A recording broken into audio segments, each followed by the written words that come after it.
Selamat pagi Bapak dan Ibu yang saya hormati, Bapak Jugianto selaku dosen pembimbing tesis saya, dan Bapak Ibu Dewan Penguji. Perkenankan, saya Monica Agustianingrum dalam kesempatan ini untuk mempresentasikan hasil penelitian dari tesis yang saya tulis, yang berjudul Reaksi Pasar Saham di Indonesia pada Fenomena Influencer Saham dalam Pengambilan Keputusan Investasi. Latar belakang dalam penelitian ini, perkembangan era digital mengubah pola interaksi di berbagai aspek kehidupan manusia dalam bekerja dan berpikir. Secara keseluruhan, era digital telah membentuk lingkungan di mana akses informasi menjadi lebih terbuka dan cepat, sehingga mengubah dinamika kehidupan sehari-hari. Sosial media menjadi bagian yang melekat di kehidupan sehari-hari masyarakat Indonesia. Media sosial dan blog finansial berperan penting dalam meningkatkan kesadaran akan investasi.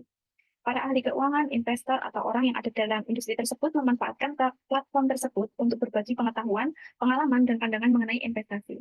Pertumbuhan investor, terutama investor milenial di era media sosial, semakin meningkat dengan adanya peran tokoh yang dikenal dengan influencer.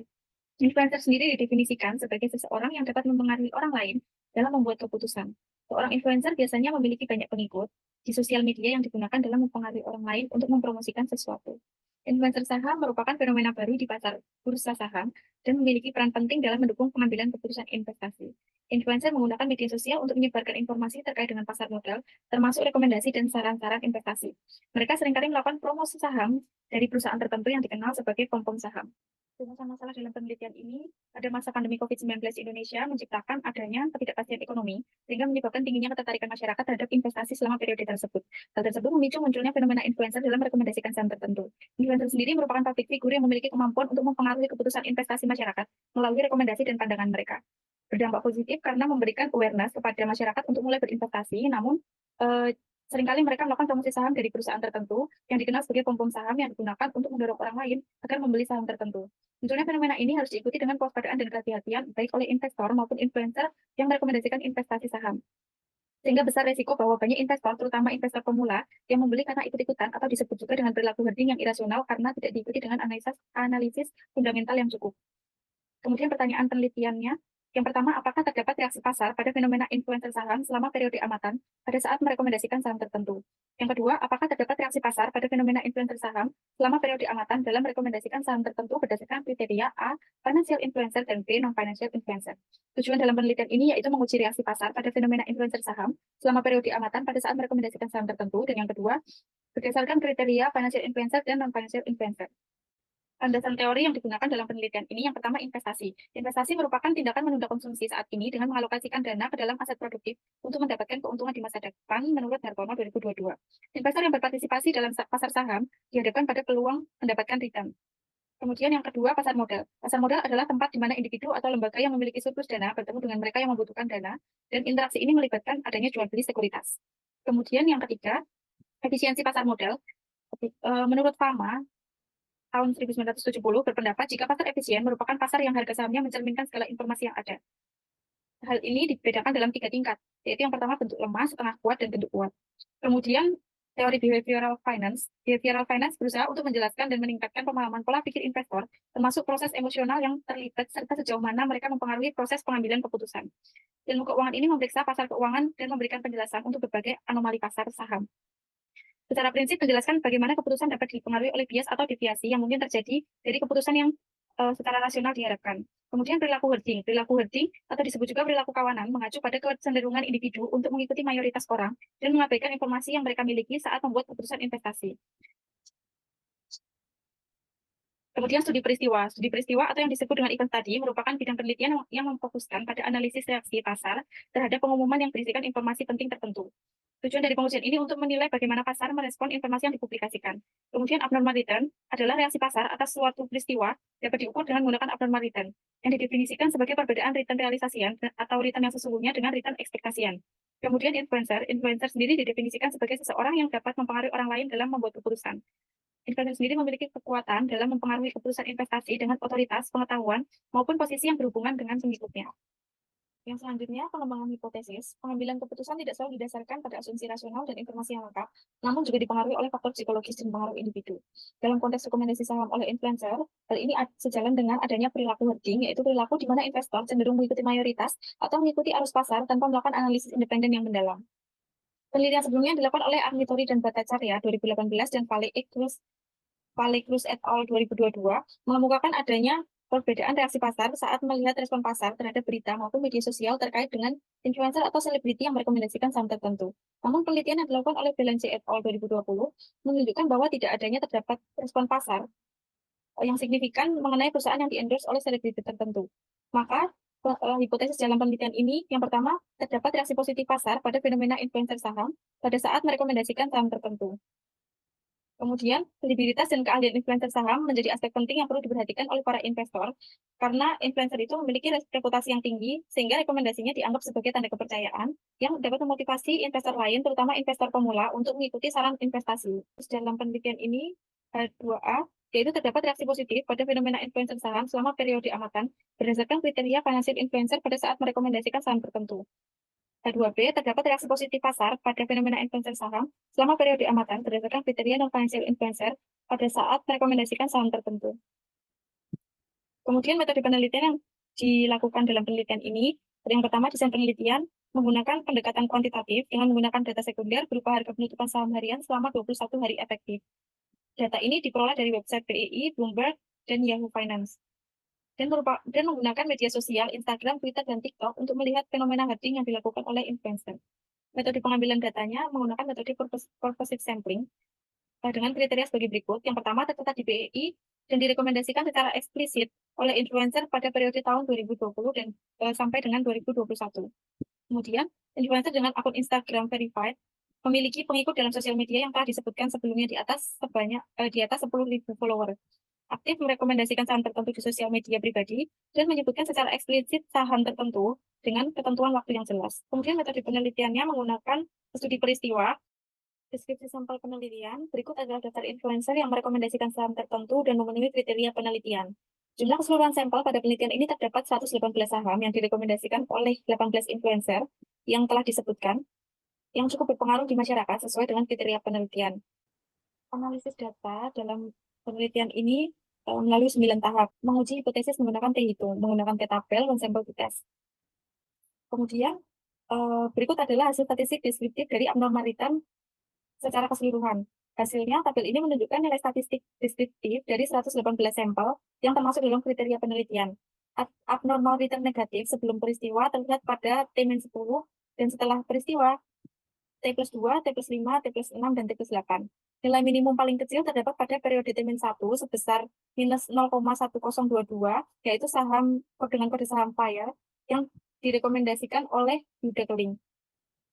Kemudian nilai maksimum terjadi pada periode T-1 atau sehari sebelum peristiwa, yaitu sebesar 0,3531 dengan kode saham RBMS yang direkomendasikan oleh influencer Coco Cuan lagi. Kemudian, uji hipotesis yang pertama, berikut adalah grafik AAR dan CAAR. Dapat dilihat bahwa pergerakan AAR dan CAAR mengalami fluktuasi dan cenderung mengalami kenaikan. AAR bergerak positif menjelang pengumuman influencer dalam merekomendasikan saham tertentu. Berikut adalah tabel AAR uji hipotesis pertama, yaitu nilai hitung pada saat sebelum peristiwa terjadi reaksi di T-8, T-7, T-6, T-5, dan T-3 yang signifikan pada tingkat signifikansi 10%. Kemudian T-2 dan T-1, serta pada saat hari terjadinya peristiwa T0, itu menunjukkan signifikan pada semua tingkat signifikansi baik 1, 5, dan 10%. Kemudian setelah peristiwa, menunjukkan terjadinya reaksi di hari T+1 dan T+3 pada tingkat signifikansi 10%. Uji hipotesis yang kedua, grafik tersebut menunjukkan grafik AAR dan CAAR pada kriteria financial influencer dengan jumlah saham yang direkomendasikan sebanyak 91 saham. Kemudian terdapat AAR yang lebih banyak nilai positif pada kriteria ini, kecuali T+2, T+5, T+6, T+7, dan T+8. AAR financial influencer menunjukkan bergerak ke arah yang positif dengan puncak positif tertinggi terdapat pada periode T+1, yaitu sebesar 0,1256. Tabel AAR uji hipotesis 2A, di mana nilai T hitung pada saat sebelum peristiwa terjadi reaksi di T-7 dan T-5 yang signifikan pada tingkat signifikansi 10%, kemudian T-8 dan T-2 pada tingkat signifikansi 5% dan 10%, kemudian nilai T hitung pada T0 menunjukkan signifikan pada semua tingkat signifikansi, baik 1, 5, dan 10%. Uji hipotesis yang 2B. Berikut adalah grafik AAR dan CAAR. Jumlah saham yang direkomendasikan sebanyak 28 saham, adanya AAR yang cenderung positif pada kriteria non-financial influencer ini pada periode jendela kecuali T-10, T-7, T-5, T+5, T+6, dan T+8. Uji hipotesis 2B. yaitu menunjukkan adanya reaksi sebelum peristiwa pada T-3 dan T-1 pada tingkat signifikansi 10%, kemudian T-2 pada tingkat 5 dan 10%, kemudian nilai T hitung pada T sama dengan 0, itu signifikan pada semua tingkat signifikansi, baik 1, 5, dan 10%. Kemudian pembahasannya, signifikansi nilai T statistik yang positif, tepat pada di hari pengumuman influencer merekomendasikan saham tertentu, menunjukkan bahwa reaksi pasar positif dan investor dapat menyerap informasi peristiwa secara cepat. Kemudian dilihat sebagai peningkatan minat atau kepercayaan investor terhadap saham yang direkomendasikan. Maka, hipotesis 1 atau H1 yang dalam penelitian ini diterima. Hipotesis kedua, yaitu pengaruh influencer tersebut dapat diukur bahwa saham yang direkomendasikan mengalami kenaikan harga. Investor cenderung merespon positif terhadap saran dari financial influencer yang dianggap sebagai pemberian informasi yang berharga yang dapat mempengaruhi pergerakan pasar. Maka dari itu, hipotesis 2 yang dalam penelitian ini diterima. Kemudian pembahasan uji hipotesis 2B, meskipun influencer tersebut tidak memiliki keahlian di bidang keuangan, namun respon pasar tetap positif terhadap rekomendasiannya, dapat mencerminkan pengaruh yang signifikan dari berbagai aspek yang lain, seperti popularitas, keterjangkauan, atau gaya penyampaian yang mudah dimengerti oleh masyarakat. Oleh karena itu, hipotesis 2B menyatakan dalam penelitian ini diterima. Berikut merupakan tabel perbandingan hasil signifikansi AAR terhadap seluruh kriteria dalam penelitian ini. Pada saat pengumuman T sama dengan 0, baik keseluruhan influencer, financial influencer, dan non-financial influencer berpengaruh signifikan positif. Dari keseluruhan kriteria, dapat dilihat bahwa nilai signifikansi dari yang terbesar dan positif terdapat pada keseluruhan influencer, kemudian yang kedua financial influencer, dan yang terakhir non-financial influencer. Nilai financial influencer lebih besar karena memiliki kemampuan dan keahlian dalam bidang keuangan. Rekomendasi dan pandangan yang disampaikan didasarkan pada analisis yang mendalam, penelitian pasar, dan pengalaman profesional. Kemudian pengaruh non-financial influencer, terutama jika mereka memiliki pengikut yang beragam, dapat menciptakan momentum yang positif di pasar saham. Hubungan personal yang dibangun menciptakan rasa kepercayaan dan daya tarik tersendiri bagi masyarakat. Nilai positif dapat pula terjadi akibat adanya faktor psikologis seperti efek herding dan kecenderungan investor, terutama investor pemula, untuk mengikuti tren. Kemudian adanya nilai signifikan sebelum peristiwa atau sebelum T sama dengan 0 dapat terjadi karena perekomendasian saham bocor ke publik sebelum adanya pengumuman resmi. Melalui berbagai cara, seperti di forum online, rumor pasar, atau bahkan penyelundupan informasi.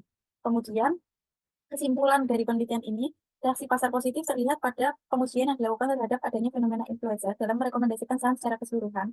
Hal ini ditunjukkan dengan nilai AAR yang positif dan signifikan secara keseluruhan. Kemudian terdapat signifikansi pada jendela peristiwa sebelum adanya pengumuman, menunjukkan adanya sebagian informasi yang terkait saham yang akan direkomendasikan oleh influencer sudah beredar di pasar sebelum peristiwa. Kemudian terdapat perbedaan reaksi pasar terkait dengan fenomena influencer berdasarkan kriteria financial influencer dengan non-financial influencer ditunjukkan dengan grafik AAR dan CAAR, serta perbedaan nilai T hitung dengan T tabel pada kedua kriteria tersebut. Kemudian nilai signifikansi dari keseluruhan kriteria dalam pengujian penelitian ini dapat dilihat bahwa nilai terbesar dan positif terdapat pada keseluruhan influencer, kemudian financial influencer, dan terakhir non-financial influencer. Kemudian rekomendasi yang dilakukan oleh financial influencer nilainya jauh lebih tinggi dari non-financial influencer karena memberikan wawasan yang lebih dipercaya oleh masyarakat sebagai sumber informasi yang berharga. Rekomendasi yang dilakukan oleh non-financial influencer menarik karena popularitas dan gaya penyampaian yang mudah dipahami oleh masyarakat umum, meskipun kurang memiliki pengetahuan mendalam dan dalam analisis keuangan. Namun dapat menimbulkan risiko perilaku spekulatif karena rekomendasi yang diberikan hanya berdasarkan pada sentimen dan tren daripada analisis fundamental saham. Implikasi dari penelitian ini dilakukan untuk menguji reaksi pasar atas adanya fenomena peristiwa perekomendasian saham tertentu yang dilakukan oleh influencer dalam mempengaruhi pengambilan keputusan investasi, sehingga dapat menjadi bahan pertimbangan investor dalam melakukan pengambilan keputusan berinvestasi di pasar saham Indonesia. Kemudian saran bagi investor harus memiliki wawasan dan pemahaman yang baik mengenai saham yang direkomendasikan oleh influencer dengan melakukan riset tambahan. Melakukan analisis fundamental yang dapat memberikan gambaran yang lebih komprehensif, tidak terjebak dalam tren pasar yang dibangun oleh rekomendasi influencer agar dapat meminimalkan risiko.